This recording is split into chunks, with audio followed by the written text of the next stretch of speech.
Moi, je suis David Perrotin, journaliste, enquêteur à BuzzFeed France. Avant cette rédaction, j'étais passé par E89 et Metro News et en gros, moi je suis plutôt ce qu'on dit journaliste société, même si je m'intéresse aussi à la politique.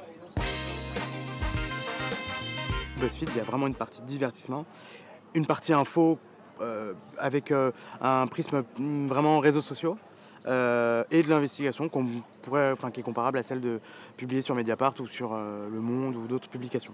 Pendant 3 ans, ça a été le pari, c'est-à-dire comment on fait pour, d'une part être crédible et d'autre part être repris quand on sort des révélations.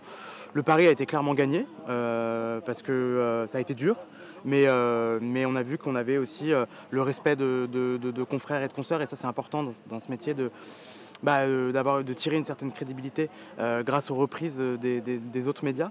BuzzFeed US a annoncé la fermeture de BuzzFeed France, donc moi je vis mes derniers moments au sein de BuzzFeed. Alors le modèle économique de BuzzFeed en termes général, c'est une diversification des revenus. C'est-à-dire qu'il y a une dépendance aux réseaux sociaux et du coup ça peut poser problème avec, le changement d'algorithme Facebook par exemple. Il y a une diversification où par exemple ils ont créé des publicités pour les marques et cetera. Nous la particularité en France c'est qu'on n'avait pas encore de publicité.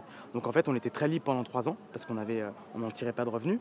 C'est une forme d'indépendance, mais c'est aussi ce qui a créé notre fermeture parce que, on n'a pas pu monétiser notre travail. Sur le modèle économique de la presse, je pense que c'est vraiment, la question, qui est posée dans toutes les rédactions et que ça soit dit traditionnelle ou, moderne et cetera. L'idée c'est que le média va fermer fin août et que ça aurait été une belle aventure.